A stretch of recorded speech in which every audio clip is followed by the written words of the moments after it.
And good morning and welcome to Touch Base Daily. My name is Ron Foster, touching base with you as I always do every day. How are you guys doing on this water cooler Wednesday? I gotta get some interviews in here on these Wednesdays again. But I've been having such a great time with you guys. So I've been torn. And plus I've been trying to also get this house broken down for painting and all the other stuff that's going on in my world. And today is a big event. Tonight is our wonderful Manhattan Chamber event. And so we will be meeting at Italy in Soho, and we're going to have a great time doing that this evening. It is a nasty day here in New York City. The rain has been pouring all morning, all day, through the night. But it's going to be a good evening tonight. I'm sure it will be, as we do every time we're together. So how are you guys doing? What's new in your world? What is new in your world on this wonderful Wednesday? Hump day. It's hump day. How are you doing? How are you doing on this wonderful hump day? And what are you drinking? I am drinking my hibiscus today. I finally made a nice hibiscus tea. And it works. It does miracles for me. I love it. Hibiscus tea. It is so good. And so what's going on in your world today? What is happening in your world? I see some folks are in the building. And I just sent an invitation out to a couple of people. If they want to pop on, they are more than welcome to. Like Miss Elise, if you want to pop on, you can come on if you want to.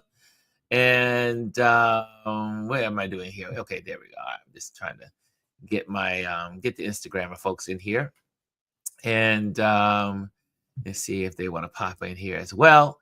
So that's going out. I did not do any. I didn't do marketing today. No, I did no marketing today. So there you have it. So guys, what's going on in your world? I see. Let me just say hello to everyone. Or let me show your hellos. And Hannah is the first person in the building, as usual these days. Good morning, Ron and Touch Base Daily family. Jazzy's in the building. She says, good morning, beautiful people.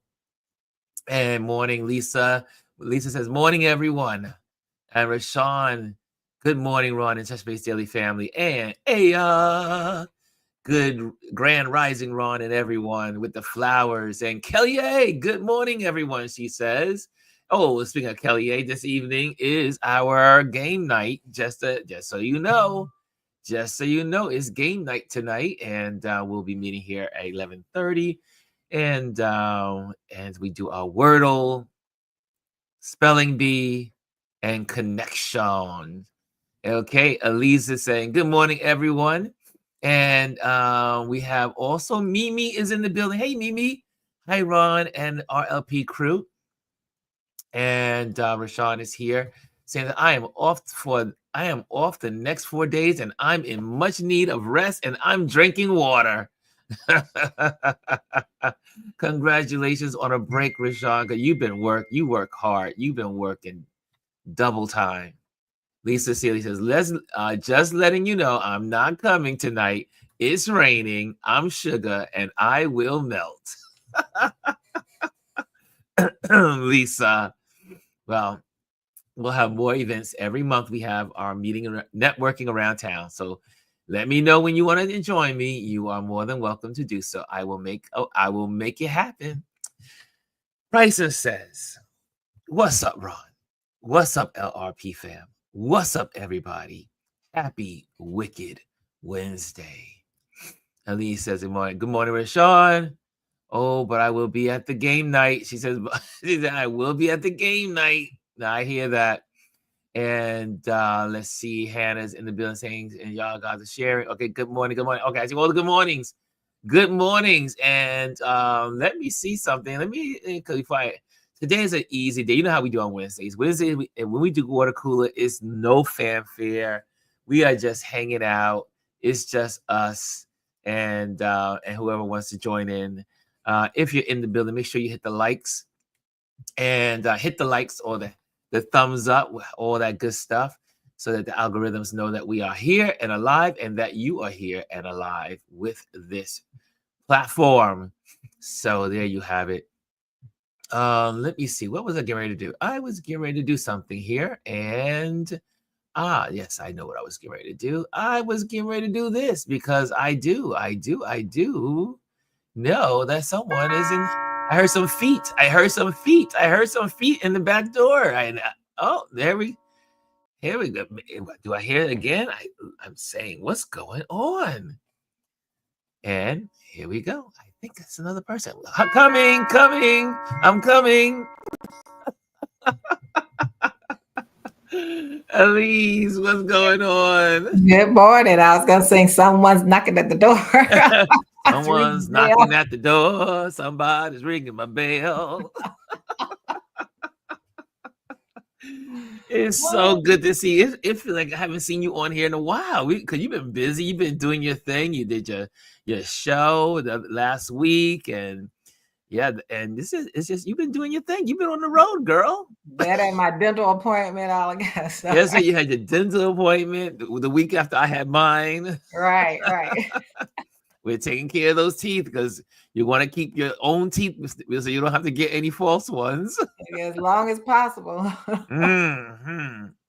Yes, indeed. So how are you doing? What's new in your world, Elise? I'm doing well. It's raining down here as it is up there. I'm supposed to be going to the Preakness event up in Baltimore tonight. Oh, nice. Of course, it's raining, so you'll be going still. The rain don't stop us. Rain don't stop us. Like I'm gonna have to be dressed warmly because it's on Pier 6. Pier 6 is technically outdoors. Okay.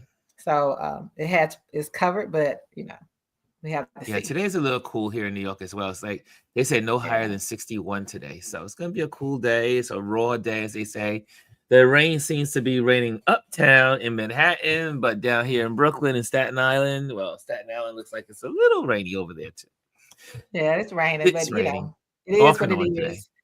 So still doing, always doing my art stuff, and I have another talk coming up tomorrow night at 7:30. Oh, wait!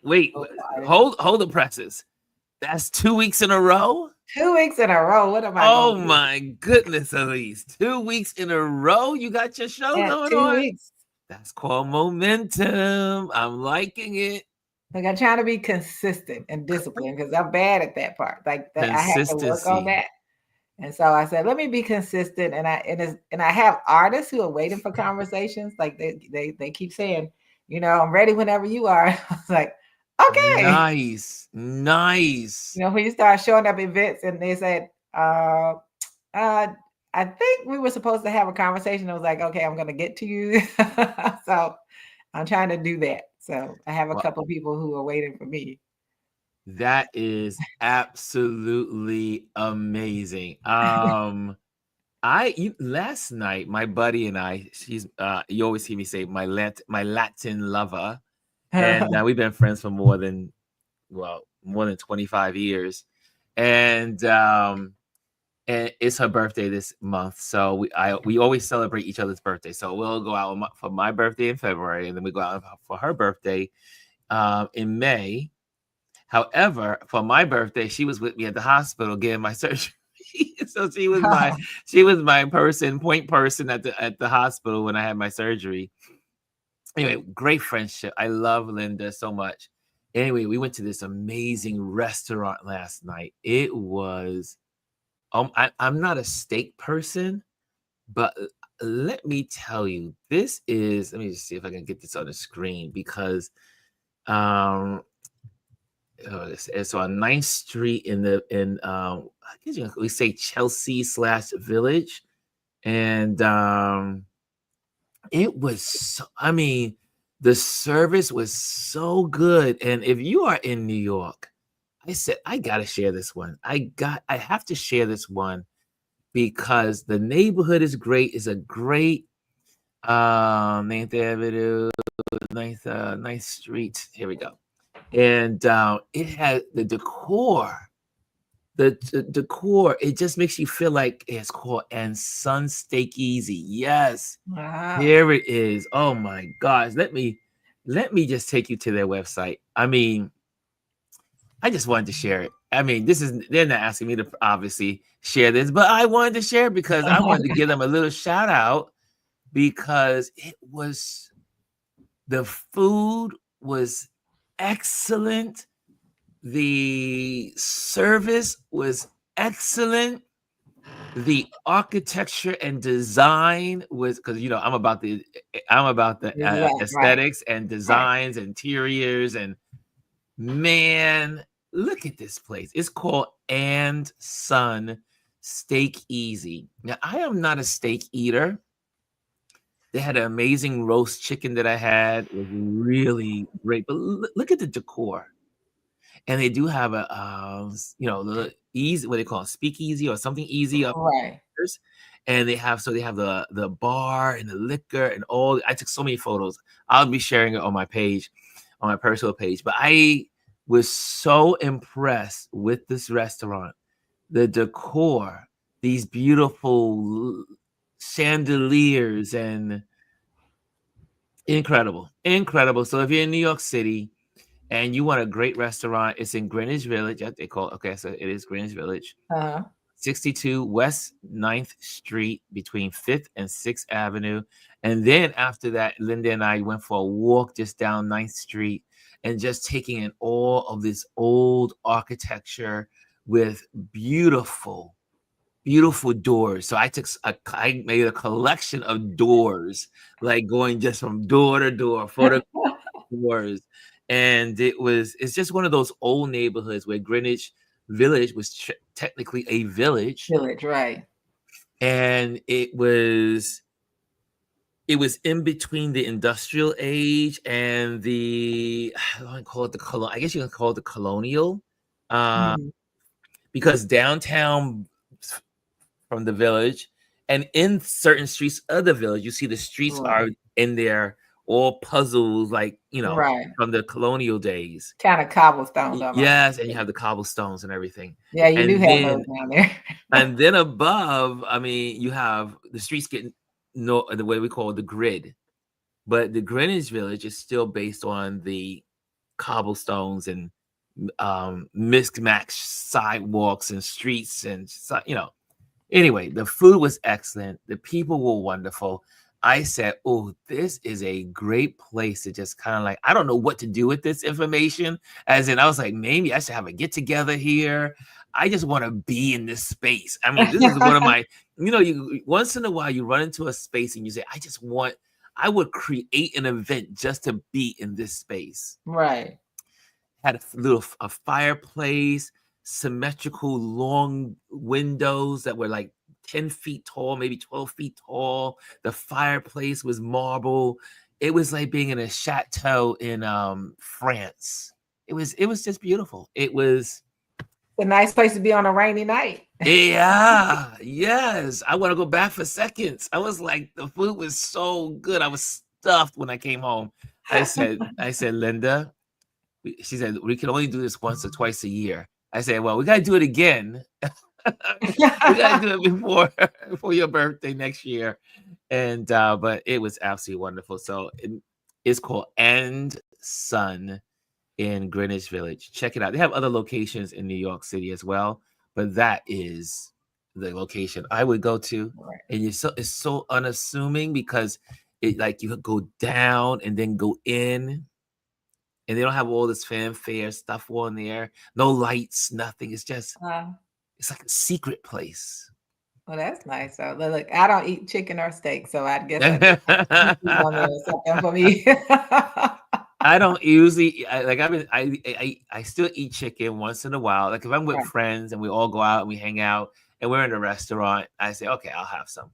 But normally I'm a fish person. I'm usually looking for my salmon. I'm looking for my anything fish. But the food was amazing. I'm glad to hear that. I'm always looking for amazing food, and when I come up that way, and my son usually finds some pretty good places. So, but he's probably more peculiar about eating than I am. So, my son was born a vegan. Oh, really? He was born a vegan. He really doesn't like meats. Yeah, we had to kind of, by the time he got to be a teenager, kind of figure out what we could get him to eat. So he'll eat a good chicken tender or something. Really? But he literally was born a vegan. Really? Yeah. He That's didn't how like lucky is any meat. that? Because I mean, not to be, not to have the need or want to consume meat is a good thing. Yeah, he said he I didn't like like it for the it. texture. I like He meat for, I still mean, it's the texture. he still would not touch he will not touch seafood at all. He said it's awful. Smells Really? horrible. Yeah, So and that he was the does he problem. so he doesn't have any meat whatsoever. So the problem was like we tried to figure it out and we talked to the doctor and they were like, oh, just do the vitamins and everything. So what it is, and I said, what was the problem? He said, well, when you cooked, it didn't smell good to him. And so the doctor concluded he had a very strong olfactory sense. So it smells like burning flesh. Really? Yeah. So he said that's what it smelled like to him. So seafood, it smells awful to him. So no Wow. matter how you cook it, it doesn't matter what it is. He will not touch seafood. That is interesting. Well, no, my cousin who is a vegetarian, she's the same way. She doesn't like the smell of meat. She can't eat this. She can't get past the smell. I was Yeah. like, and I'm like eating, and I'm like, I don't smell anything. Like, especially when fried I used chicken to eat a smells. lot of meat back in Yeah, the fried day. chicken smells good to us, and it smelled good to Oh us. my goodness, a good fried Yeah. chicken is like delicious. I mean, And the you were so smell is used what to gets you. give the child the piece of chicken, and he would throw it on the floor. Oh, When he was little, he was a toddler. He would just throw it away. He wouldn't eat it. And so I was like, okay, wow. but he would eat any vegetable you put in front of him. He would eat all the vegetables. And that is, yeah, he's unique. Yeah, he He was. is unique. Yeah, he would. He's gotten better. Like I said, he'll eat the occasional chicken tender, and he loves Asian food, so he can hang out with people. He just tell them what he eat, and he doesn't eat. He went through high school, and they call him the PB&J boy because he would bring peanut butter and jelly sandwiches, and because he didn't like anything else, and so I told him, I said, if he were young now, we would have a problem because the school would have to make special arrangements for him to be able Yes. to sit in the principal's office or someplace to eat his peanut butter and jelly because I wouldn't keep him from eating what he ate for some other child's sake. I wouldn't do that. They'd have to figure out special arrangements for that. I used to have my lunchbox was filled with all kinds of goodies. I tell you, it was peanut butter and jelly, and he was happy, and it didn't matter. It was all, even as a high schooler, it was like, I don't care what you all say. That's what I like to eat. Wow. And then was not consumed by peer pressure. Well, he's much like our friend Gwendolyn. Okay. He's Yeah. a Virgo. Say no more. He's like really got that personality. I really don't care what you think. This is what I Yes. do. He's They that live. one. They live life to a different drum. Oh, absolutely. You could go out with him, and he's like, okay, I'm tired, and you like, oh, stay. He's like, I'm tired. I'm going by. See you the next time. That's Wow. just who he is. Wow. The food plane says, he says, I was a chef for a while at a vegan restaurant. You would be amazed how delicious vegan, vegetarian food can be if done right. We have several of those places in New York City. There's one in Crown Heights that we go to. There's a family-owned business on the east side of, I think, Lower East Side of Manhattan. Their vegan restaurant is amazing. They were Auntie and uncles, aren't they? They're vegan, I think. That's the I one think where I so. went Yeah, I think that's the one. Is over that the in east? Brooklyn and didn't know where I was going and walked like 12 miles that day to get a vegan lobster roll. It was really good. I had They have never. a really Yeah, I've good never been there before, and that's They right have a here in really good Brooklyn. You vegan. said. Yeah, they have a really good lobster roll. I love food. If it tastes good, I don't care if it's vegan, but I am more prone to eat vegan food than eating meat. I probably have meat once a month, maybe twice if someone does something special. Right. And I was a vegan for over a year. Mm. But then I started looking at my protein markers and had to figure out how to make up for the protein I needed. But I make a really, really good vegan pot pie. And all my meat eating family loves it. And my granddaughters, that's like one of her favorite meals is that vegan pot pie. Oh, I love food. I am a foodie.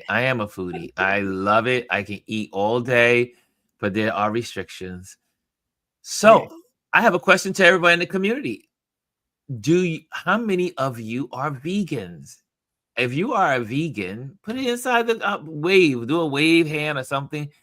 I mean, there are some true vegans in the world, and I'm a mixed bag of I'm always of the philosophy in life. I've just been this way all my life, is not to do anything in excess, but to do everything in moderation. Right. So that's just my motto in living life. I love to have wine. I'm not a liquor person. Last night they had this, I saw hibiscus on the drink menu, and I said, "What is that? What is that?" And he said, and he told me it was whiskey and all these ingredients. And I was like, nope, let's go to wine. That wasn't what you were looking for. He said, it's just hibiscus syrup. And I was like, oh. I was like, and I was like, it was something called something sour. And I was like, okay, next. Like one of those whiskey sour things. And Linda started to laugh. She said, as soon as I said that, I said, do you happen to have a Riesling? I see Dr. Tati says she's not a vegan, but she eats very little meat. So the food plane says yes, he is a vegan. Oh, okay. And Kimmy Kim is a vegan. Oh, okay. Or she's saying hello. I think she's saying hello. Maybe she's saying hello. Yeah. And who else in the building is a vegan? And Dr. Tachi's a partial vegan. She says, like, I'm not a vegan, but I don't eat very much meat. I'm the same. See, I'm in that category. And yeah. G says, I'm the daughter of a private chef. I'm eating all the things, all the good things. And she does. Gwendolyn will eat, but she's, people in Texas, not to pick on Texans, but I will say people in Texas, I don't even know I don't know if there's any vegans in Texas. Because they live on their meats. They love meat. It is. Remember I told you guys, I went to a wedding in Austin, and we did food tours, and everything was about, all the brisket, and I'm a sucker for good brisket, and I don't really, like I said, I very rarely eat red meat. So that is almost like totally like foreign. But I tell you, when I was in Texas, when I returned home from Texas, I had to get a purge and all the other stuff. I ate so much meat. The sausages, all the meat that's out there. Yeah, Texas is that kind of place. It's like, I don't care where you go, and everything is big in Texas. They have some of the biggest restaurant franchises that give you. There was one place I went to when I used to work for the Container Store. Our headquarters was in Texas. There was this place, I think it was called Whataburger or something like that. And the burgers were so huge. They were the size of a person's head. And you would see these people eating these burgers. And I was like, what the hell? Where's that gonna go? It's like they just kept eating. Now I'll tell you, the less meat you eat, the less body odor you have. This is very true. It's very true. Like very true. I rarely ever experience it. I know, like, if I eat animal protein, then I say, okay, I ate an animal protein, so I know where that's coming from. But yeah, the more meat you eat meat, that's where it comes from. I don't even want to understand how that processes and why it smells so sometimes. Yeah, I remember reading that in a vegan publication or something, maybe it was about 3 or 4 years ago, when I started to I wanted to try to be a vegan. I was like, that's not good. But I remember reading that you have less body odor when you take out the meat. They say your body smells different. Well, I'm a living testament to that. And I know I agree, because I remember when I started eating all like veggies and vegan stuff and no meats at all. I just did it for just a moment. And but I don't really have body odor you want to hear something that's really interesting about body odor? Did you know, any of my Korean friends out there? Yeah, Asian people. My buddy is Korean. Yes. He has no body odor. Mm-hmm. They have what's called there's something in their gene that certain Korean people don't have body odor. So that's why when you go to Korea, there's no deodorant in a lot of places because there's no need for deodorant in Korea. I read that. Yeah, I heard that recently about them and body odor. My buddy has no body odor. He could work out, he could play, he could do whatever he wants and will not have body odor. Isn't that incredible? We make up for it. Americans make up for it. But it was shocking to me. And his wife and how I went down that rabbit hole. My best friend, his wife, and she said, Dembo doesn't have any body odor. I was like, what are you talking about? He has no body odor. She goes, no, Koreans don't have body odor. And I was like, you gotta be kidding me. So me. When someone tells me something, I had to go in and start digging, and I started going through the Google machine and start going in. And then they were talking about the chromosomes, and they were talking about the DNA, they were talking about the signatures, and I was like, really fascinating how the Korean people evolved. They had no need they had no body odor. Right, which is very interesting. Crazy. Yeah. Dr. Taji says, in grad school, I temped at the National Cattlemen's Beef Association during a conference. One of them looked at me and said in a heavy Texas accent, "You like beef, don't ya?" And I felt compelled to say yes. The foodies are in the building. The food plan says Crown Heights has a strong West Indian population, and the food is amazing. Gloria's roti. I grew up with. Oh yes, Gloria's. Trinidadians are lovely people. They make some good food if it's right. We have a little carry out down the street from me, and I went and tried I've gotten the rotis before. This time rotis. I said, let me get a bust up shut. Yes. I would have got that. Yes. That's what we used to grow up. We grew up at that shop. It was my brother-in-law. So good. Yes. It was so good. I was like, this is so good. So good. I would just, I will go to a West Indian restaurant that has roti and just get the skin. Mm-hmm. I just love the skin of what they use, how they put it together. I have no idea. Yeah. But I can eat it alone. I love it. And Bust Up Shop was in Flatbush area. And we used to get in the car. So Bust Up Shop is the bread. But they had a restaurant called Bust Up Shop in Brooklyn. Right. And we used to get my my brother-in-law, which was my best friend growing up, would say, let's go get some Bust Up Shop. We get in the car and ride on over and get that. And we will just eat it up. It was so busted up. She said, those is busted up. And food. My granddaughter ended up eating the rest of it. She's like, Grandma, can I have the rest of that bread? Because the bread is the bread. Oh, she ate the rest of it. She was like, I'm gonna eat that. I said, go ahead, help yourself. Food thing says shrimp roti is my jam. I had Dr. Ty says love bust up. Bust up, yeah. Yeah, bust up. But I had one that had shrimp and with that, chickpeas, which they call chana. Yes. So I had the one with the shrimp and chana. So good. It was so flavorful. I was like, I have to go back and get some more of that. I just had roti skin. I had roti Saturday or Friday. Yeah, I love me some roti. I can have roti, but I don't eat. Like I said, I try to get well, they don't really have a vegan one, but I get the one with the meatless. Try to get the meatless and just have they have like a cauliflower and some other things that are in there. So, but yeah. Right. Anyway, we went down the food road today. We did. Now, what's in the news? What's in the news now? I'm a little. I don't know if I should go down this route, but I'm going to have to just go there because I was like, the Diddy trial. Have you guys heard what was said in court yesterday?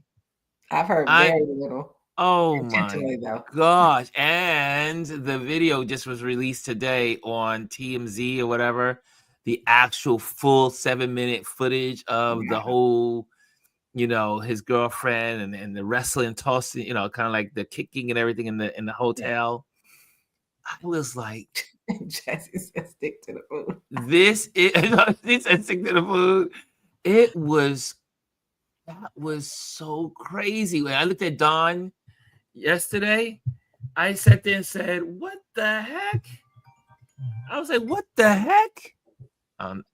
I was like, this is insane. Like these freak offs going on and how they needed 10 bottles per freak off with 2 individuals. It was, I said, I if there's one thing that will be known about P. Diddy is that he is crazy. The insanity of it all. And but I just wanted to know how many of you guys are following it.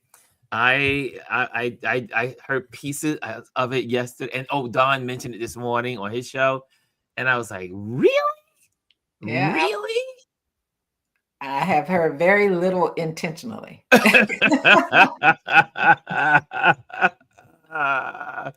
don't have to dwell here. We don't have to. Dr. Tox said she know he has gray hair. Because them sheets were trashed. They had to probably change out those hotel rooms. I mean, they literally had to probably buy a hotel room and just and then they had part of the just a couple of clips. I mean, I'm not giving you any clips, like clips, but and they were sharing that she had she and these male escorts or prostitutes would have to. It's horrible. They lived. I mean, they had to hang. They were in a what they call a baby oil pool. How do you? And so Don was laughing. We're like, how do you swim in a baby oil pool? I mean, I have never heard of a baby oil pool. And so these are the things that are going on at the court here in New York. And Derek says, it's disgusting. Housekeeping needs a raise for cleaning those rooms. And he should have left a big tip. He should. I'm telling you, he had to buy a whole new other room. Cass says, have not followed or listened to the whole thing. Heard things here and there, but did not look for it. Good. Okay. So at least I know. At least I know where you guys are. Yeah. Lisa says, it's so good. My son's nanny used to make it. Oh, she's talking about roti. Right, the bus up. Yeah, the bus up. That's back to the bus up. Okay. But yeah, that's in the news right now, and it is salacious, crazy, unimaginable, the insanity of it all. Right. And I just, when I was people gonna watch it because they love being. They love. Well, human beings love a car crash. They love an accident. They love seeing, the craziness of it all. And I just said, this is absolutely insane. Yeah. I just felt so sorry for everybody that was in it because the insanity of it all. But yeah. I'm one of those weird human beings. When the car crash happens, I'm not running to the street. Yeah, and I'm not that guy. Like, for instance, there's a car crash, I keep driving. I mean, we had when DC Sniper took place, one of the shootings was on the corner from my house. Really? And we heard it, and my kids heard it, and I was like, we wasn't going outside to see it. We stayed in the house, so I'm that one. I'm not going to see it. Police knocked on the door. We told them what we heard. We actually heard them talking because they were on like right on my corner where they did the shooting. So, and we could hear them talking. Wow. So we just kind of said, we're not going out there. We aren't those people. Yeah, I'm not that. If I can't do anything to help avoid the car crash, I'm not going to see the aftermath. Yeah. I used to live on a street called Fulton Street here at the time it was called Bed-Stuy before it went back to Fort Greene. Then it's now at Clinton Hill. But on Fulton Street is where all the hardcore stuff happened, and we lived above a storefront, so we used to see everything. And I literally one day watched a guy, shooting back and forth, and all. My mother was like, "Stay away from the windows, stay away from the windows." Right. So we learned early on not to go to the window when things were happening, or if things were about to start, get away from the windows. Just go back to playing your games. Go back to playing with your toys. Right. That's what my mom used to say to us all the time: to go play with your toys. And I really think it's going to be. We all have to be careful how we talk about how people deal with abuse. Yes. No matter what type of abuse, whether it's physical or mental abuse. And I think that's where we have to be careful with those conversations and how people portray women and why women don't tend to come forward a lot. And even some men who are abused, don't come out and talk about being abused either, because of the stigma that goes around with it. And people ask the question of why and how and all this stuff. And people, even I've, with friends of mine and the ones who go and have dealt with not physical, but emotional abuse. And you just keep saying, you just keep saying you can walk away from this, but they keep trying to hang on for whatever reason. I was like, I tell them, I believe in the Kenny Rogers song. You got to know when to hold them, know when to fold them, know when to walk away, and know when to run. Run. So I'm that one. I'm going to look at it and I'm going to run when I need to run. But not everyone operates that way. And so we have to have compassion and empathy to understand how that works and how people are groomed to be susceptible to certain things. So there's a certain amount of conditioning and grooming that goes along with all of that. And I think we have to be very careful as people come out and talk about it, particularly her testimony and the testimony of the other people who will testify after her, is, people making statements because they made statements with R. Kelly. They made all kinds of statements. So we just have to be careful how we handle this for the sake of victims that are involved. And I think that's my take on it, is that sake. Well, here's something that also happened this morning, that the EPA rollback drinking water limits. That was kind of crazy this morning. I sat there and said, dog it. I said, I am convinced that these people are truly out to kill us. They're trying to kill us. That's what it's all about, because you cannot tell me that you have protections on drinking water. People, and these are chemicals that do not break down. Right. The amount of bacteria and chemicals, yes. Yeah. And they rolled back, again, obviously because it had Biden's name on it, and they rolled it back. And now these, and again, as we all know, that's going to affect who? People that live in Black and brown communities. And in all honesty, it's not just about things that were signed by Biden. It's about things that the EPA did to control and make sure things were safe, right? Yes. And so one of them was, if you ever heard about the Black people in particular who were living near these chicken plants and all this, and how contaminated their water was in the environment that they lived in were.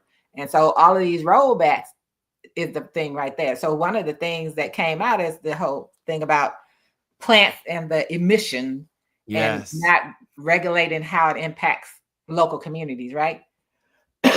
And so a big part of why that came about is because of the huge AI plant down in Tennessee. That's not that far from a Black community of about 3,500 people, and how now they're dealing with the pollution from that plant. Excuse me. Because it's not following the regulations. And so and that's one of the reasons for easing the regulation. So they have, 33 or 35 burners down there that I think they burn on methane gas or something. And so they're waking up and they're saying they're smelling gas, and it's triggering people's asthma. All their respiratory issues are being triggered by this. And at one point they tried to say only this 15 were burning, but they did an aerial investigation and found that all of these things were burning. And it's an AI plant for Elonia. So that's where his plant. That's where he has this massive plant. And so they ease that part, so he doesn't have to comply. So it violates all the regulations. All the regulations. They stripped EPA of all powers to be able to do anything about it. And so there's nothing they can do on the EPA side, and these people are being impacted by that. But as we look at all the regulations that are being changed, Jazzy and I talk about this all the time. Let's look at who is there. We're looking at where the money is, looking at who's impacted. And my husband and I were having this big conversation the other day, even where you have, they're going through doing everything to the communities, the underprivileged communities, of those communities that are already struggling. They're easing around poultry farms. They're easing even the poultry, the amount of salmonella. I don't know if you saw that. The amount of salmonella that testing that was supposed to be for the poultry. So people are going to have more and more people sick off of it. Yes. You're going to really have to think about where's that chicken. And I tell y'all, just get that vinegar and water and the limes and things and wash that chicken, and not act like these people who say don't wash chicken and wonder why they're so sick. Yeah. They're rolling back all of the food protections. Food protect. But you have to say why.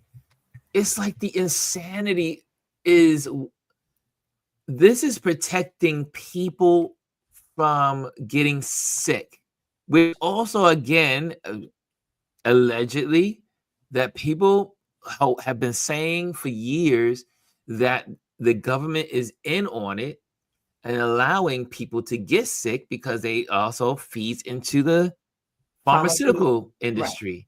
So all these things that keep, we don't know where the lines are, but we do know the lobbyists are there. For whatever reasons they are professional lobbyists.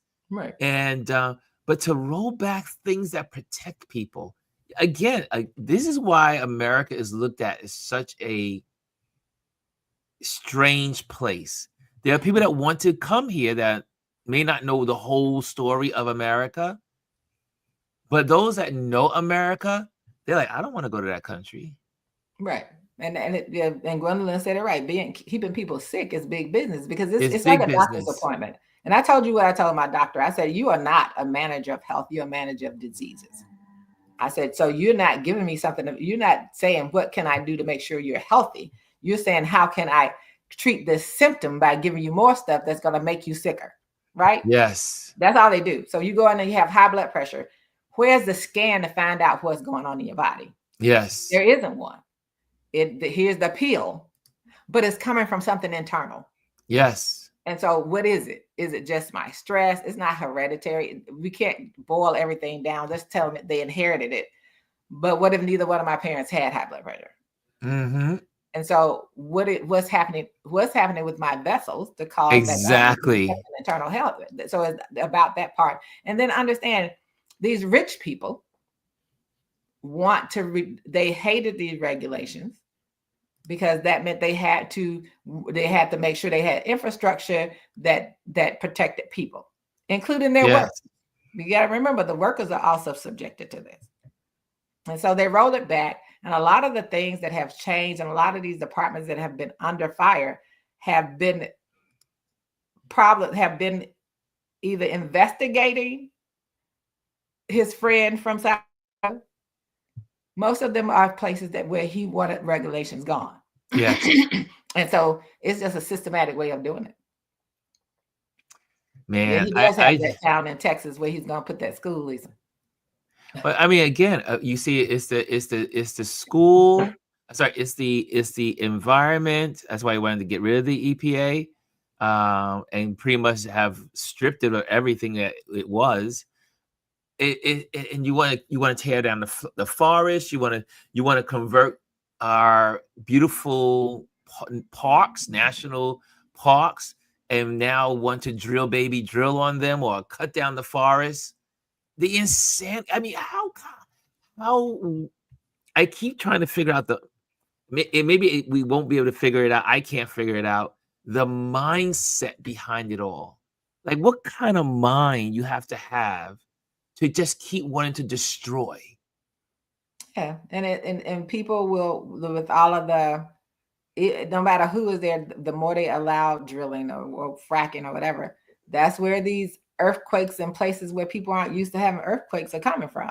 Yeah. Because I taught kids in after school science class about the shifting of tectonic plates. Yes. But when you start putting holes in the Earth's core, yes, start putting those holes in there, you create more shifts, right? They're not the plate that you knew about. Now you're creating new fractures. Yes. And those fractures spread out. So Jazzy talked about the Medicaid that they're voting to cut now, which would take place in 2029. So the Democrats, if they are back in office, can take the blame for it. Jazzy, that's kind of like the tax thing that was running all the way through Biden's administration. Exactly. And just ended it this year. So it's ending this year, right? It ends. Yeah, it ended this year. Yeah. So again, people kept saying throughout Biden's administration, why can't you do this with taxes? Why can't you do this with taxes? And they don't realize that they passed laws that expired in 2025, and there was nothing they could do because that was the law. The tax rate or the taxes that we had that were created from Trump in his first administration that ran through the 4 years of the Biden administration. And again, when people don't know the facts, and people need to understand the difference between a law and an executive order. An executive order. And these people are trying to put it into law. Yes. All of these things that they're trying to put into law and trying to limit conversations on. And then, I still go back to old Chuck. Yes. Out here giving them the right to go on and vote without trouble. You need to be making some trouble. You need to make some trouble. And they should have shut. I know that there's a different, but most Americans that are on the side of democracy said they should have shut the government down and not given Trump those rights. Yeah, and there are people who said I don't agree with that. But at the end of the day, if you don't do something, this is what happens, right? You don't stand for something, you'll fall for everything. Yeah, so we live with the consequences of it all. And so here we are. Here we are. Here we are.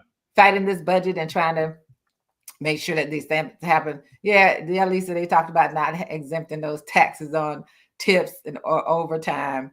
And even when you read Project 2025 about overtime, it was how they were going to manipulate and have overtime. Yes. So that it wasn't going to be taxed because it wasn't going to be there. And the Social Security part, you're going to not tax Social Security. Well, you can.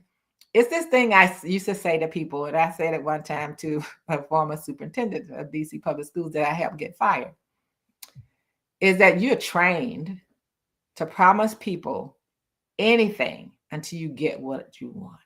There you go. And I say people because at first I used to say men are trained to promise women anything and just to get them to say I do or to get at the cookies, right? They'll promise you anything to get the cookies. At the end of the day, you find out it's real. And there are women who do it as well. There are women that do it.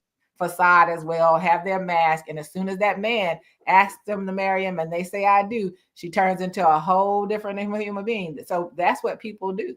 And so that's what he did. He's that person who said, I'm gonna do all of these things, but by the way, I'm here now. It's not that easy to cut these grocery prices. It's not that easy to do that. And you're gonna suffer for a little while, but I'm gonna be okay. Yes. Or you're only getting $2. I don't know anyone that buys $30, but I mean the $2. Yeah. And the whole thing with obviously the tariffs being moved down from 145% to 30%, which is still high for the consumer because the consumer still pays the tariffs. And for those who have somehow in their mind tricked themselves, I said I call it living in the reality distortion field. Yes. The U.S. didn't win anything. He didn't win nothing. Because on the other side, China said only 10%. So their people aren't going to pay, aren't losing out on much of anything. But you still got that 30% tariff on you. So it wasn't even about that. And at the end of the day, was it about getting another bump on the stock market? And now he's over in the UAE getting all his bribes. And everyone says, oh, it's okay. It's okay. He is the biggest gay. I mean, grifter, carpetbagger. It's all, I mean, medicine man. It's like he is the worst of it all. I mean, again, the same thing with this plane. This whole thing about the Air Force One, and he wants to change it. They said, just so the FAA came out, I think it was yesterday, or I know they mentioned it this morning. For him to get that plane, even if it's a $400 million plane, right? It's a $400 million plane. However, it's sitting somewhere. I think it was in Texas. It's in Texas, right? It was on the in the field, what you call the hangar, right. Outside of a hangar. He saw it, he wanted it, and then so they said they want to gift it to him. But one, it's against our Constitution. The Constitution is very clear, word for word, no gifts from kings, leaders, all. It gives you the whole list in the Constitution. Right. But they said if he would be able to accept it, right, they would have to tear down the plane down to its rivets and then rebuild it again. And if he received this plane, he would not have use for it in his so-called term. Right. So if he's here for 4 years, they said it will take 5 to 6 years to get it up to snuff to be what they call Air Force One ready. Again, he's a grifter. He's just a freaking grifter. Yeah, I see Jazzy talk about being a federal government worker. You can't receive gifts above $25. Jazzy, as a DC government employee, I couldn't receive a gift over $10. Right. I could not receive anything over $10 from a child or a parent, anyone, because it would then look like I was being bribed for something. And of course, we know that there's bribery in there. We know that. We know that they get around by saying, "Oh, I'll donate to your charity, or I donate to your community," or something. I mean, there's always ways to get around it, but this is just blatantly in your face. Yeah. We are going to give you the plane. Yeah, and they're no longer doing anything. They're doing it out in public because they feel they are above the law, right? Yeah, above the law. You gripe about Hunter Biden and his laptop or whatever, but his son is over in Dubai or one of those places in the UAE, building a Trump tower or something. Yes. Like, so they're getting billions of dollars for that. So we that's how the American people are, that particular group of people. But if you were to take out his name and put some Biden's name, Obama's name in there, they should go to jail. They should be impeached. At this point, they would have been calling for impeachment for someone else, but not for him, because rightfully so. The violations of all of the government pieces, and Bundy finding out that she had a financial relationship with the people in Qatar that was paying her over $100,000 a year. Yes. Did you see that? Did you see that connection? And so naturally, why wouldn't she say it was okay? Because she was also she got money from these exact people. It's all about the money. They always say, when you see corruption, follow the dollars, follow the money. Yes. Here's our last one. It was next to last. The South Africans have arrived, and talking about genocide and all the crazies of crazies. If again, this is about whiteness, and I will say it again, it's white supremacy. And the gentleman that I don't even call him, the person that's at the Trump administration told them they were the seed, they were the golden seed to our country. I want to change how we use one word. I want to take out supremacy. What do you want to call it? What do you want to say? It's about whiteness, period. Because they're not superior. Because to say supremacy gives them power. Yes. I'm not going to say supremacy. It's about white extremism. It's about all of those. It's about white hatred. It's about all of those things. That's what it's about. It's about white power and control. It's not about them being superior to anything. That's just being my quirkiness. It's just like that. No. I love your quirkiness. You always give us something to think about. It's like it's like I was online one I'm in the Instagram streets, as in like postings, and this young black guy was on, and he says we must get certain words out of our vocabulary, and one of them was the master bedroom. Right, I saw that. And he was like, we don't use master bedroom in our home. We don't use it in our terminology. He said, because that term comes from slavery, when the master had his bedroom. And so we do not use phrasing. And so I'm always, I love when people challenge my reasoning or challenge my thinking or challenge what I've traditionally done. Now, I don't really I don't think I've used master bedroom. Right. But some people call it the master bedroom. Yeah, but people call it the master suite, the master bedroom. Master suite, right? Yeah. And I have a story from when I was teaching. Well, I wasn't quite teaching yet. I was actually on a parent advisory committee. And the principal of the school was like, yeah, we can change it and I'll be the headmaster. I said, not here. I said, we're not having any masters here. You're going to be the principal. Right. You're going to have to come up with something else, because we're not having any masters here. I said, because you just gave me a flashback. And that was like in 1997 or something when I told this man that. And he was like, I said, we're not going to ever call you a headmaster. Never. Because I said, that's not acceptable. And and that's what they do at a lot of private schools, but that was just never going to happen. The headmaster. Yeah. And I said, language matters. Yeah, language matters. And so we have to also begin to tear down that language that represents, that came from colonization and the things of came from slavery and the institution of slavery. We have to tear them down brick by brick. Right. I wanted to share this one footage because I want you to just listen to this footage. It's from the Time magazine, and as in yesterday's landing of the Afrikans with a K. Yes, I like to always say. Here we go, and listen to this, and here we go.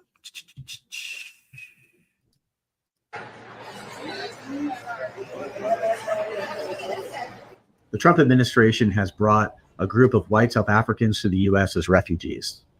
When President Trump came to office in January, he stopped all refugee admissions coming into the United States. Put that in context, the U.S. admitted about 100,000 refugees last year from around the world.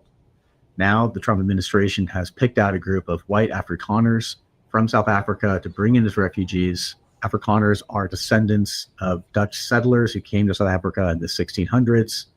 As a minority group in South Africa, they were also responsible for the apartheid laws that allowed the minority.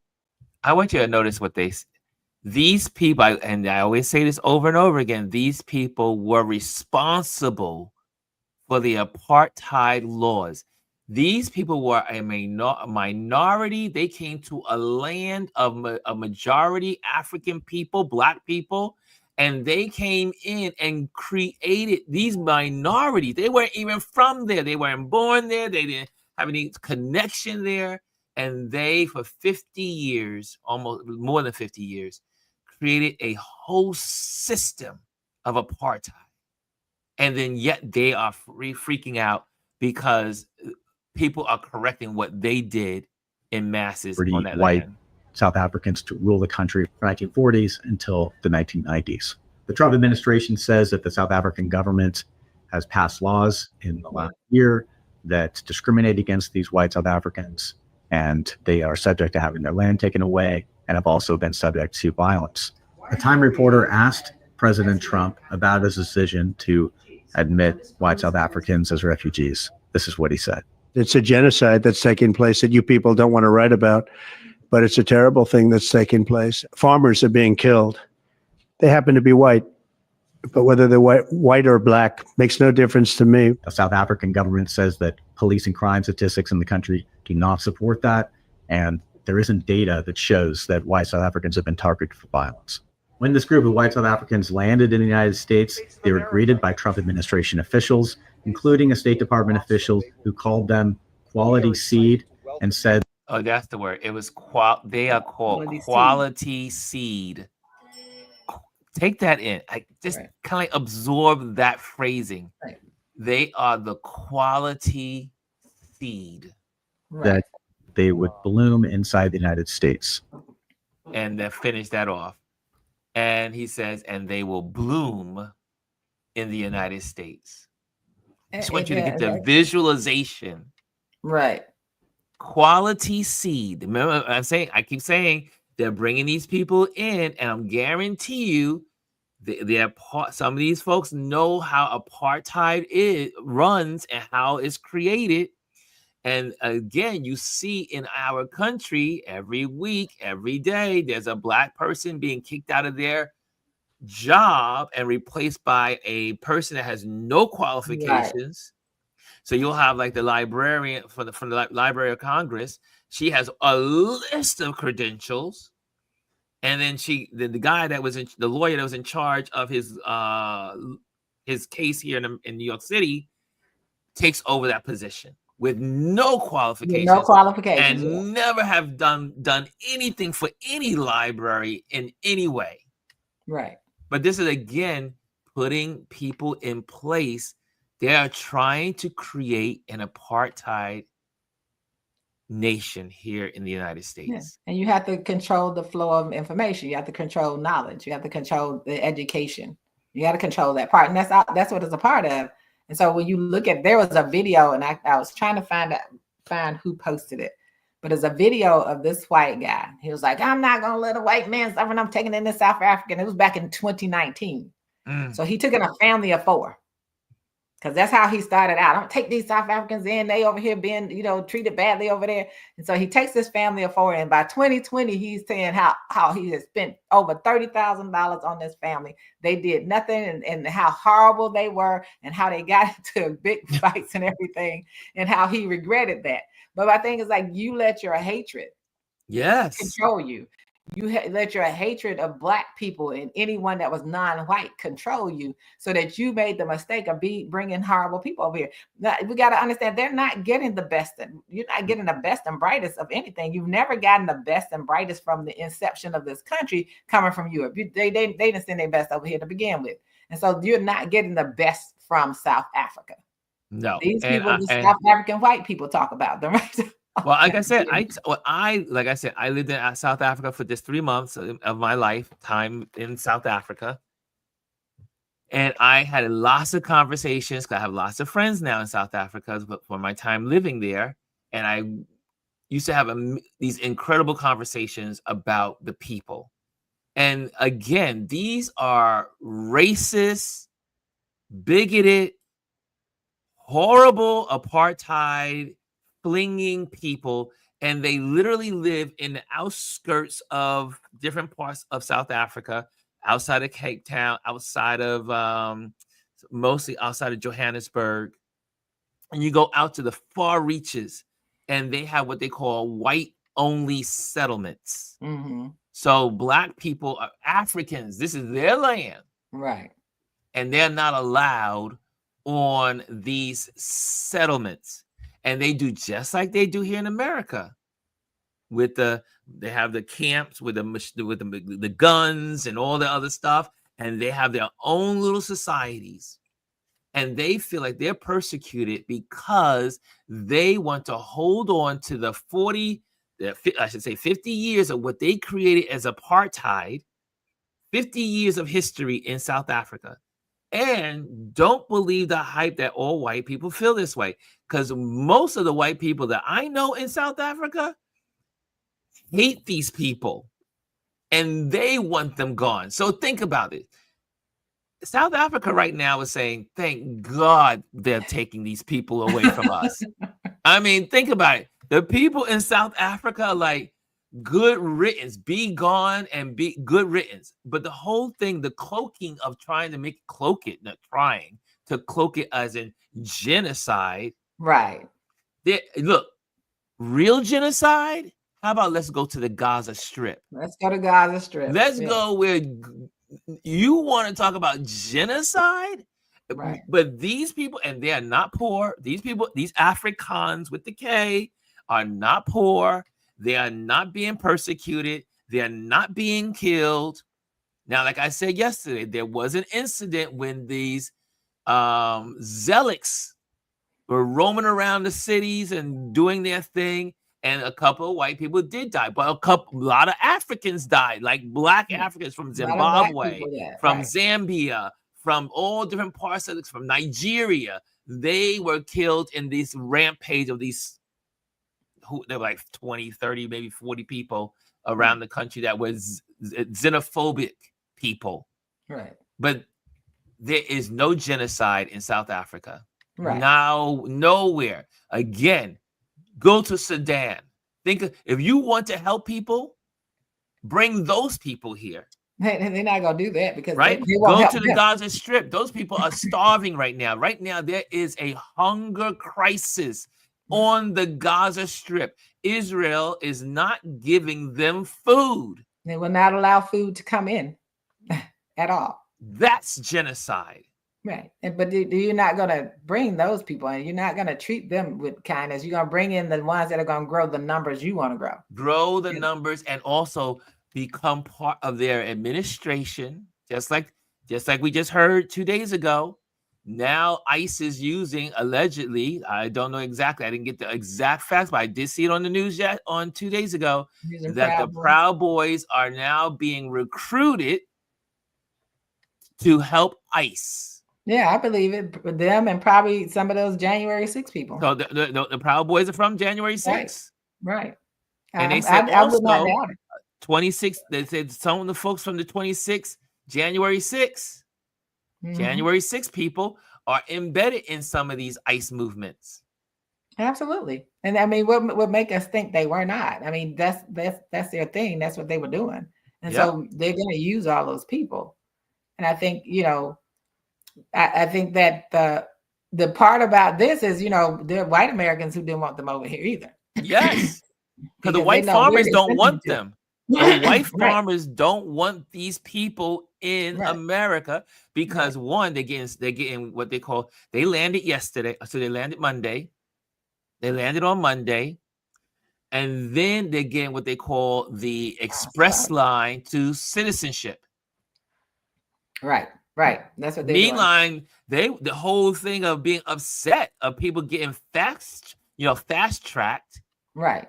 They didn't like it when it was people of color getting fast tracked. Right. They didn't want to help people like the refugees from Haiti who came here because of earthquakes, because of all the stuff that was going on, the unrest.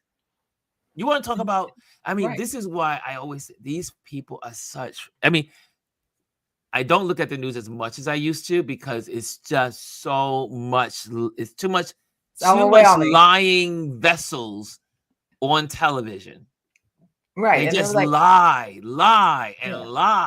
And some of the people who are being deported have been waiting for 3 years because they went through the process and they're showing up at their hearings and being locked up and deported. Yes. So, they've gone through the process, but you are now making, you had a whole greeting thing, flew a plane over there to get these people. Right. A chartered plane. Right. Not even like our money that we paid for. We paying for all of this. We're paying for all of it. 52 people from South Africa, racist, apartheid related people.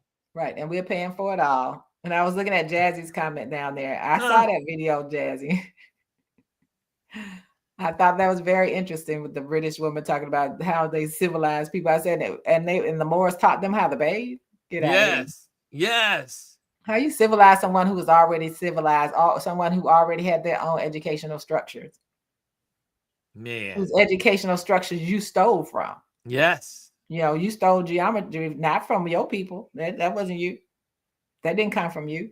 So you can't even think about that part and just the mindset of, and it was interesting to listen to that, but I also like the gentleman who responded to them because he was like, no, that's not right. No, he never wavered. He kept going in on them, but he was a white guy. And that's what has to happen. They have to have those conversations. They have to have the conversation with their own communities and their own selves. Yeah, but before we, I know you have another topic. That was it. There was one thing I just wanted to share about AI headshots, but we can do that tomorrow. So to go back to something I mentioned months ago, and that's our HBCUs and how they're going to come under attack and what they're now doing to FAMU. Yes.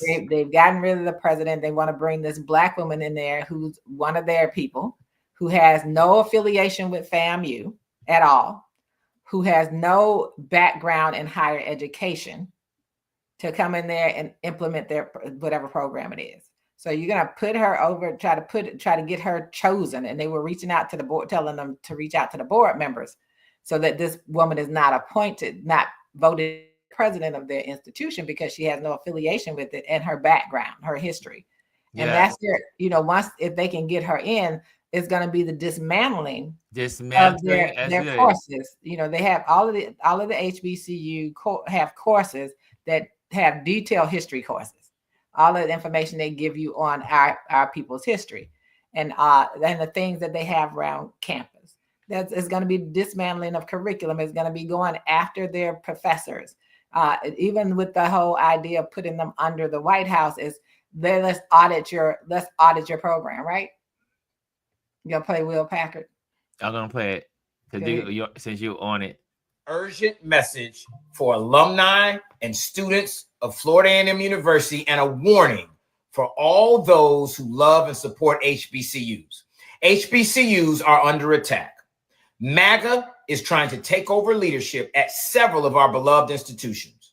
Right now, FAMU is in the bullseye. Hear me loud and clear. Right this very minute, a group of activist Republicans are trying to put in the highest position of power someone who is solidly and objectively unqualified for it. Her name is Marva Johnson. FAMU deserves better. Marva Johnson has been named a finalist for the FAMU presidency by Florida Republicans who sit on the Presidential Search Committee. Let me tell you a little bit about Marva Johnson. She is a career lobbyist with no experience in higher education administration.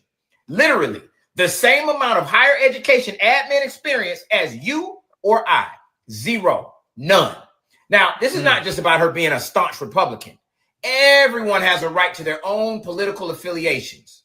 But what we cannot allow is a hostile takeover by someone who is aligned with a party that has loudly and proudly espoused ideologies that attack diversity and diverse institutions, attack equitable economics, and attack inclusive principles.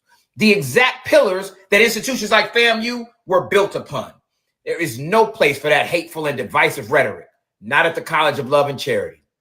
As an active and proud alumni who has given money, who has given time, and who has given untold effort to the place that helped shape me, I refuse to sit idly by and watch others attempt to destroy the legacy that so many who came before us have built. Neither should you. Now, this process is moving fast. These 13 individuals make up the FAMU Board of Trustees. Possibly as soon as next week, they will vote on the next president. We have to act now. I want you to take a minute to do two things. First, screenshot this page right now and reach out to as many of these trustees as you can to let them know that FAMU is too important to be entrusted to the likes of Marva Johnson. Second, I want you to add your name to the FAMU Deserves Better petition created by FAMU students at change.org. And then stay tuned for more details on student-led protests taking place on campus in Tallahassee next Wednesday, May 14th. That's today, y'all. It's time to take today. Right now, Rattler Nation. That's today. FAMU deserves better. Let's go. There you have it. Yeah. And, to kind of jog our memory and take it so that we don't forget, TSU, Tennessee, remember they got rid of their advisory board. Yes. And they weren't giving them the money they were supposed to have, which is a case in a lot of these red states, not giving the HBCU schools the money, right? So that's where they're coming for. I think they were taking over $60 million away from Howard as something right after you say, oh, I'm gonna bring them over here and do all these wonderful things, but I'm gonna take the $60 million.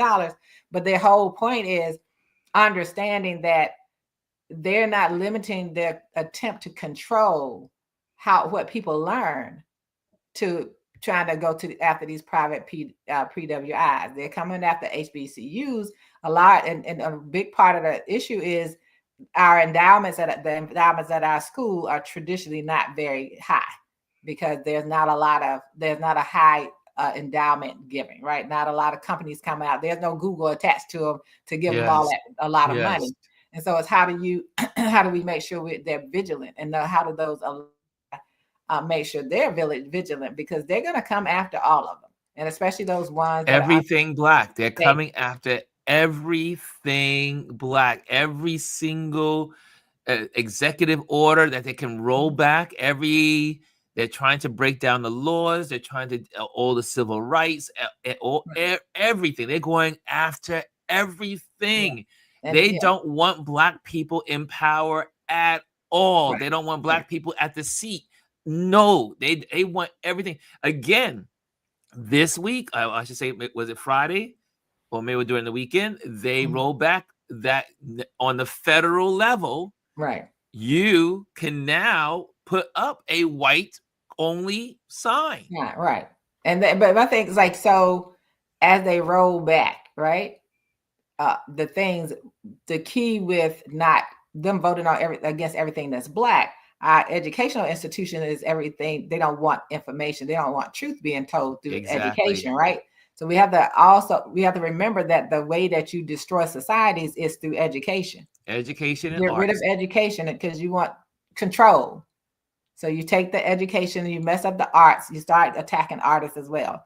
And I believe in radical arts as the artist, as you can see with the artist piece behind me. Yes. And really, let's not forget, this did start with the Supreme Court making a decision to allow this person the ability to run, to give them certain immunities. This lays squarely at the feet of 6 justices.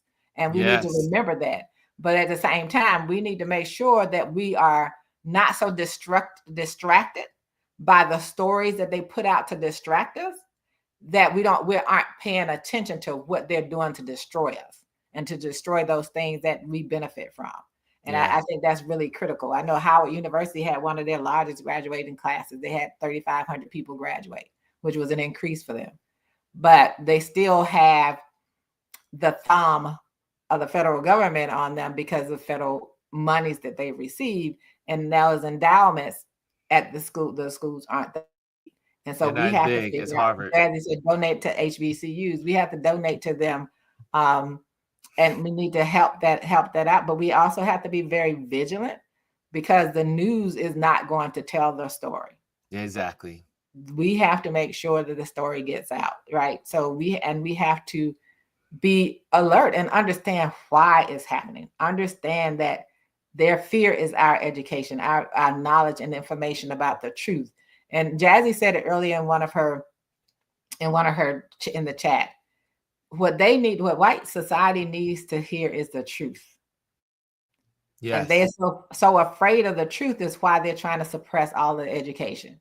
Is because they don't want to get rid of the big lie. The biggest lie in the world that they live on is the civil rights war was fought for states' rights. No, it was fought for the states' right to keep people enslaved. So we need to say what the right was. And I think that's why I say it's so important how we control the narrative when we speak, how we control language when we speak. Mm-hmm. That's why I say when you say supremacy, that still gives them something. It's about white control. It's not about them being supreme. That's what it is, and that's what we have to focus on, because we can get caught up in semantics, and they can use those words to say, yeah, you see, they say we're superior. No, they're not. And I think, and we have to also look at how we talk about ourselves and how we talk in public to each other. I think we have to concentrate on not tearing each other down in public, and we have to constantly look at our language. And there are people who want to hang on to some language because one of certain words, it's like, oh yeah, I still say that word because I took it. You didn't take anything back. The word still means the same thing, and it still has the same power. And honestly, you still use it with the same negative connotations. It's not like you made it any better, right? Exactly. So we have to understand. We have to be willing to change ourselves and unlearn some bad behaviors that we've been groomed to have.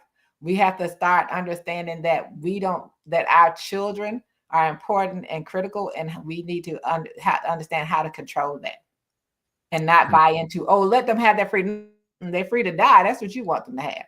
Control the narrative. We must control our narrative. Yeah. Well, that's it. Now. For today, Elise. Yes. Where can people find you for your show this evening? It's on Thursday. Oh, it's Thursday. Tomorrow. Yes. So tomorrow evening. On Instagram at SALIEZE_. And it will be live at 7:30. And I definitely try to get there on time at 7:30. So be there. Let me and get it's it up. I love this artist, and I think you all will find it intriguing, her art intriguing. I am loving that you are going out there and doing it, young lady. So proud of you. Look, and so this is here it is. Let me just show you the actual advertisement. So that way it's there. So you'll see it here, and that way it will be part of this video so people can see it later on. And here we go. Let me put that up there on the screen, because Elise is working her artistic magic. Look, I'm trying to do some things that I was commissioned to do. Yes. Divinely commissioned to do. There you go. And there it is. That's the information. Addicted to Art Conversation with Autumn Spears. Join the IG live conversation Thursday, May 17th at 7:30. So make sure there are the Instagram accounts. Sorry, May 15th. And there you go, 7:30 p.m. Okay, let's check it out. I will be there. I'll have my have a photo shoot tomorrow night, but I will, as I'm coming back home in my Uber, I will be listening. Yeah, Grant, I'm trying to stay motivated and follow through and be consistent on things. Hence the reason, even putting up a website that's going to be more developed later on. It was one morning. I don't think I ever told you all this story. So one morning I woke up and, I believe in the voice of God and speaking to you. And the voice was like, you need to complete at least one of the tasks I've given you. So get up and complete this website. Do what you're supposed to do.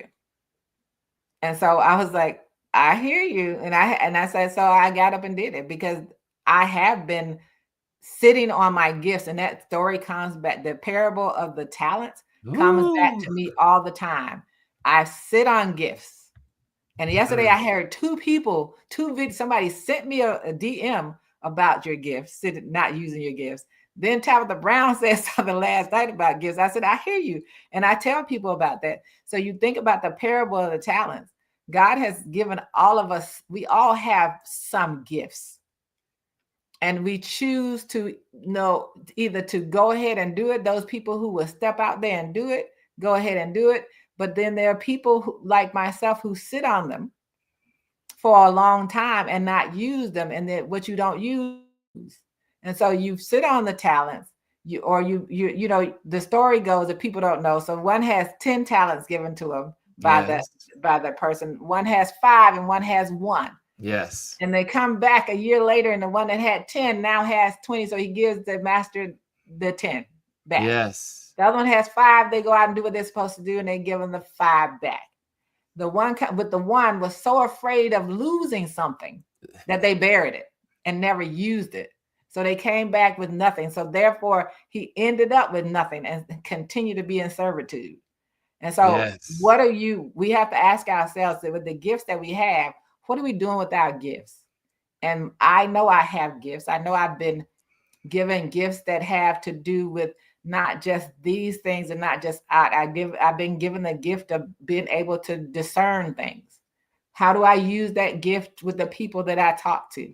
How do I use the gifts that God gave me? My voice. My voice has a place someplace.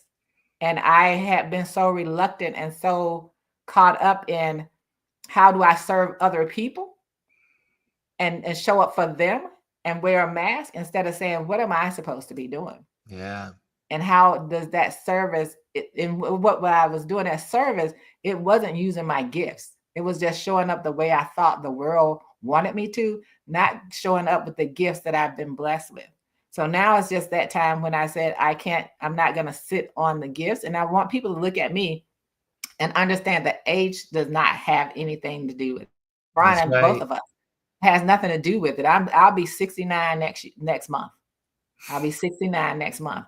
And I am right now feeling like I am definitely living my life, not just existing, really for the first time in my life. Because for so long I was tethered to other people and taking care of other people that I never lived life fully and lived out my potential and believed in my potential. So now I'm believing in my potential and believing in me. And that's what I want you all to do. Believe in yourself, whatever that is. Go out there and believe in that. I'm an excellent baker. I know that. And I did it for a long time and I still do it. My husband keeps saying, you can still do that. And I said, yes, I can. I can do that. If people want something that I have and I make, I'll be glad to send it. But the thing is, it's not just one thing. So most of the time we say, what is my purpose? What's my one thing? It may not many purposes. We have many purposes. We have many talents. Remember, the one person had 10. Yeah. The other one had 5. There's no limit to your talents. The only thing that limits you is you and your mindset. And so I adopted the growth mindset. I haven't done some things yet, but I'm going to do a lot of things. And I'm going to hold myself accountable for those because no one else is responsible for that except for me. I'm the only thing holding me back. And I'll say with everyone else, the only thing that's holding you back from getting what you want or using the talents that you've been gifted with is you. Well, you all guys know my story of that. That's it was that verse. That was that portion. I had just arrived home from South Africa. Sat here, I was getting my breakfast, and then a TV program came on, and it was sharing the exact scripture. And I said, "Oh man!" I've been a youth director, youth leader, youth worker, and helping, all that stuff, and have shared that. I've even shared it and spoke it at rallies, youth rallies, and church services, and all that stuff when I used to speak like that. And but for the first time, it had like a major ring in my ears, and it began my life change. That's when my life started to change because I was so settled that going to work and punching in was a good and easy thing. But then I started out, and that one day, and before you knew it, that was in January, and I came home in February, first week of March. Came home in the first week of March, and by that December, I had put in my resignation, got on a plane, and went to live in South Africa for 3 months. Yeah, well, and that was the beginning of my career as a photographer. And I've never looked back. And I'm still alive. The mortgage is still getting paid. The maintenance is getting paid. Absolutely. I'm still alive, and I'm still, doing. But also in being obedient to that has opened so many doors, because here I am talking to you guys, which is something that was so foreign to me, as in being on live. I used to hate video. I was terrified of it, didn't like to be. And now here I am, I'm on here every day talking to you guys and fulfilling something that my godmother said when I was a kid. Boy, your mouth, you have the gift of gab. You just love to talk. And I said, and here I am doing something I am naturally wired to do. And that is talk. And I am naturally committed to learning about people and subjects and sharing it. So here we are. I never thought this would have happened 7 years ago. It's been 7 years now. It'll be 7 years in October. When and I tell people this all the time, when God said, I do this gently, but you need to leave this place. Yeah. And what happened to me had nothing to do with him punishing me. It had me knowing that I needed to walk away from something, because I was not myself. I was not doing what I was intended to do. Yes, I was an educator for a long time, and that was the part that I was supposed to do at that time. I'm still an educator. My sharing is the artist is education. And I never, ever in my wildest thought that I would be online live sharing art with people or sharing my thoughts with people. I never thought that would happen. And here you are. Yep. Here you are every week with us, hanging out and sharing your your perspective and your education and the knowledge. And it's, you know what? Again, if you just step out and do what you are called to do. Everyone has a calling, and everyone has several callings. And Gwendolyn and I talk about this all the time.